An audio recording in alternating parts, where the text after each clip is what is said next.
Gothamchess traveled to Stockholm to play a 22-game match against my mom, Grandmaster Pia Cramling. This was during an event that we called the Pia versus Gotham match Battle of Generations. Now, this match had everything. It had amazing positional chess, it had crazy blunders, it had amazing tactical games, but there were a few games that stood out to me, and in this video, I'm going to show you my favorite game out of them all because, well, it was just kind of a positional masterclass, and I just really felt like I wanted to analyze it and show it to all of you, both so we can be in awe of how good the chess is, but also so we can learn something, and hopefully you learn a thing or two from this, and this makes you a better chess player. Now, before I show you the game, I want to give a big shout out to one of our sponsors of the event, which was Blitz Fuel. Now, Blitz Fuel is an energy drink company that is made by chess players and is for chess players. I mean, you hear it in the name Blitz Fuel. You can see it, you know, their can, they have like a chess night. Now, Blitz Fuel is made so that you can get more focused and a little bit more energy when you're playing chess, but it's made in such a way so that you don't get these jitters that a lot of energy drinks will give you. I mean, I'm sure that you've a million times, or I have a million times, tried an energy drink, and even though I felt like I've had more energy, I've just been all over the place and I felt like I don't even know what's going on with my body. Well, with Blitz Fuel, you shouldn't be getting this jitters because of the amount of caffeine and theanine that they use. Blitz Fuel comes in a bunch of different flavors, such as blue raspberry, which I really want to try because it's my favorite flavor of like anything, and we don't really have it in Sweden. Fruit punch, lime, orange. So check them out and maybe try Blitz Fuel for your next chess tournament. Check out Blitz Fuel, and thank you so much, Blitz Fuel, for sponsoring this video and for sponsoring the event. So funnily enough, this was actually one of the Blitz games where you would expect that the quality would go down a lot, and even though it did in a lot of the games, I think that specifically this one was just so well played that I really wanted to show it to you. So this was round 12 of the match. They were playing first 4 classical games, then 6 rapid games, and then 12 blitz games. And this was the second blitz game that they were playing. So the time control was 3+2, very little time. My mom is not as used to playing blitz games as Levi is, so we were all really scared that it was going to be really tough for her to play the blitz. But this game ended up being amazing. So in this game, she started with d4, which is the most Pia Cramling move ever. That's why I played d4 as well. Levi went d5. She went knight f3. He went knight f6. She played c4. And he played e6. And this is now a queen's gambit declined. So whenever black defends this pawn, it becomes a queen's gambit declined. And now she went knight c3. We saw this a million times during the match where Pia would just always bring out her knights like this, which was, yeah, just very usual for her. And Levi said after the match that he never wants to face this again, which is quite funny. But knight d7, bishop g5, pinning this knight. And now after c6, black can have some ideas of capturing here and then playing b5 and just really holding on to this pawn, saying, okay, if you don't defend it, I'm going to do that. So she went e3 so that if he captures, she can recapture back with the bishop. He played bishop d6, developing just the bishop. She went bishop d3, pointing the bishop on this diagonal. He took, which is very common to do. As soon as the bishop moves out, you take, because if you take here immediately, then actually white is just gaining a tempo. So here white is kind of losing a tempo. So b5 threatening the bishop. Now the bishop goes back. Bishop b7. And now the idea for black is typically going to be after castles to go a6 and c5 and activate this bishop and make this bishop amazing. So Levi started by castling and everything looks very nice and calm so far. Pia went rook c1 to put the rook on the c file. And now after a6, this is where it all started, because now Levi is preparing the c5 break that we've been talking about, and it's hard to see how to stop it. And if Levi is able to bring out this bishop, he's just going to get a very nice position.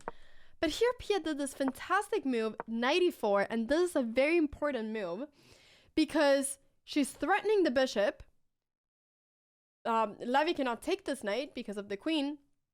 And more importantly, she's looking at this c5 square. So this knight is going to jump up to c5.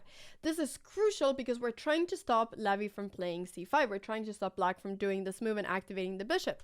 So he played bishop e7. If he went to c7, it would be really hard to control the square. And now she decided to take on f6, which looks a bit weird. But the idea is that now this bishop is not hanging in any way, and you're removing one of the pieces that are defending the c5 square. And now she jumped up to c5. So here, this is just a very nice position. She could have gone knight e5 as well first to first threaten this pawn and then go here. But knight e5 makes a lot of sense. And here Levy pretty much has to take. If Levy doesn't take, let's say that he would go something like bishop c8, then this pawn would be super weak. Let's say he goes something like queen c7, then knight e5 is coming, and now this bishop is under attack. This pawn will be under attack after that. Everything is under attack. So he took the knight, and she captured back with the rook, just to really try to punish this bishop and say, I'm not going to let you move at any point, and I'm also going to try to win this pawn. So now a move that makes a lot of sense is to go knight d7. But here Levy actually played this move h6, probably because he was worried that if knight d7, there'd be crazy bishop takes h7s maybe at some point, knight g5s, queens up. I'm not sure. Or maybe he just thought that h6 is a nice move to do, and thought that this wouldn't really do much after something like moving back the rook. I don't know. But Levy had to go knight here, and after rook back, go something like rook c8 to play c5 and activate this bishop, because the moment he played h6, now this bishop was really going to be in jail for the rest of the game, pretty much. I don't know why I said in jail, but yeah. So now she played knight e5. Knight d7 is not really going to be possible in this way now. This knight is so good in the center of the board. Levy played rook c8, and now bishop b1, with a double idea of going queen c2 and creating a battery with the bishop and the queen, looking towards h7, but also attacking this pawn. So now Levy had to come up with a plan to defend this pawn. So he played knight d7 to try to eliminate one of the pieces that were attacking this pawn. Here my mom didn't really care about this at all, and she went queen c2 to threaten checkmate. So Levy cannot take any of these pieces because then there's the checkmate in one. And actually now, if Levy would go g6, Pia can actually go knight takes g6, sacrificing the knight. And this is a brilliant move because if you take, it's going to be a checkmate. So the only way really of defending the checkmate is either to go back, which looks incredibly sad, or to play the move f5, which is what Levy played. Here, the problem though is that after you play f5, this pawn becomes weak because whenever you push a pawn, well, there's a consequence to it. The consequence here being that this pawn becomes weak.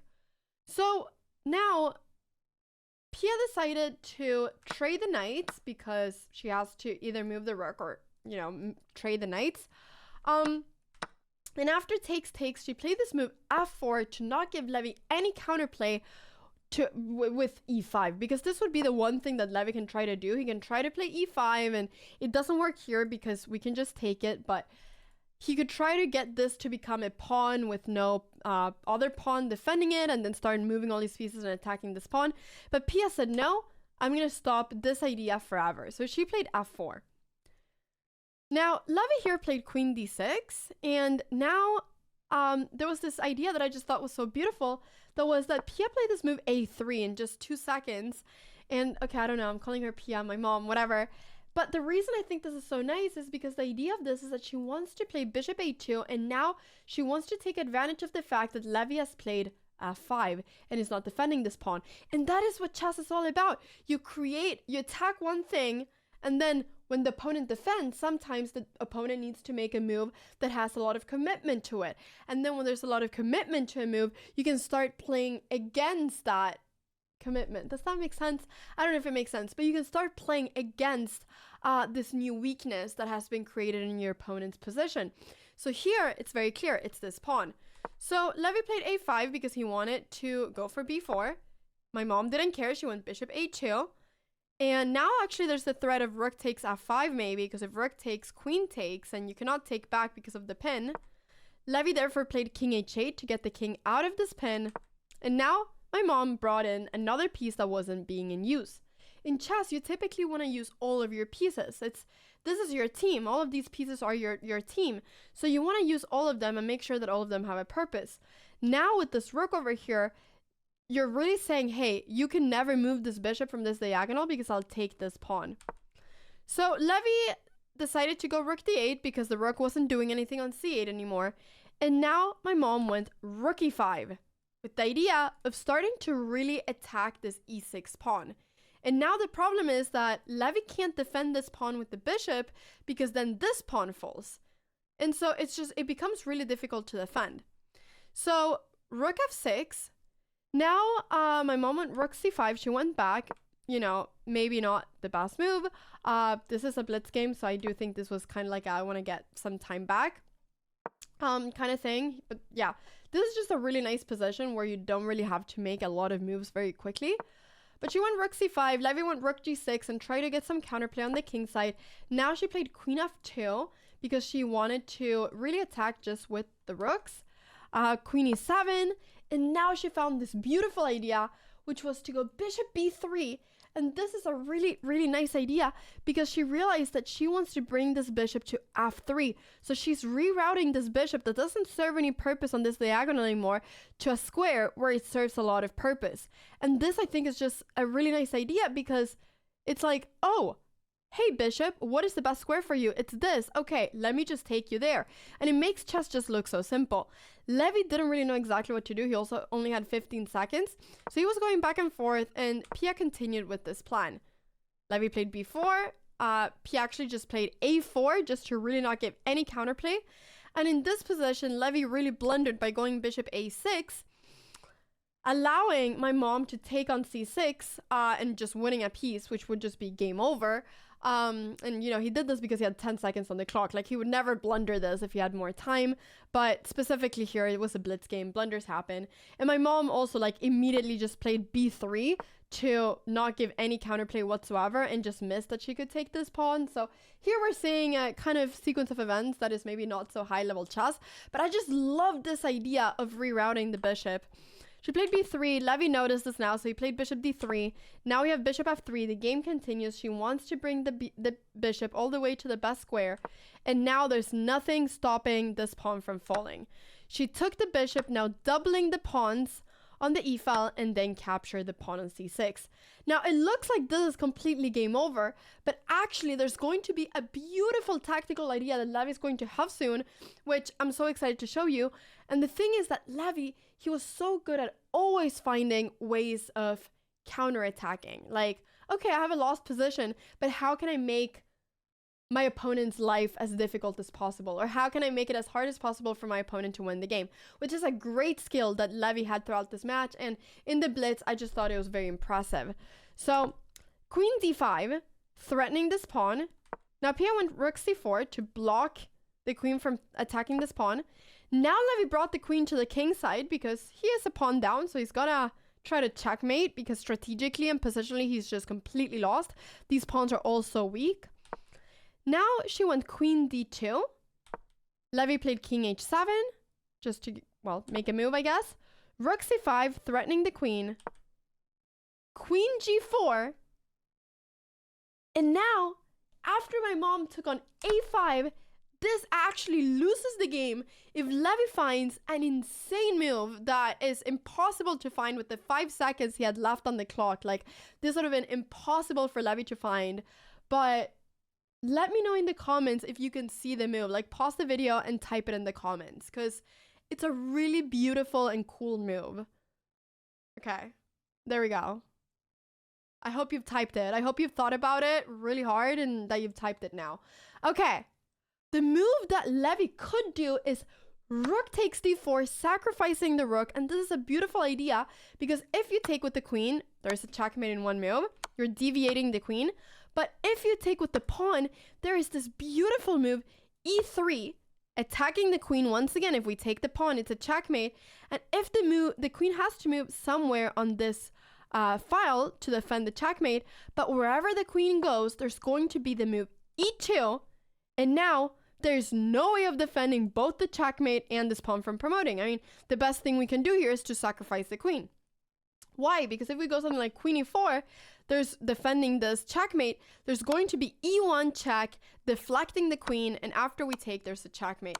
So this is an impossible idea to see with little time. Like, I would have wanted to just give Levy like the GM title if he played rook takes d4. Like, it's just crazy. Like, it's such an amazing move. Which obviously that's not the way GM titles work, but you know what I mean? It's just a beautiful move. But yeah, Levy didn't see this, of course, so little time, and instead he played the move h5. And here now, once again, my mom is winning because she can now play rook cc5, now threatening this pawn, and now all of these things don't work anymore because things are hanging. So he played h4, and now after rook check and rook g5, this queen is trapped, and here my mom won the game.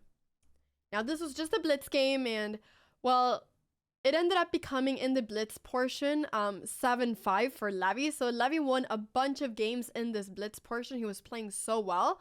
But I thought specifically this game was just a really nice strategic game by Pia, and that's why I wanted to show it to you.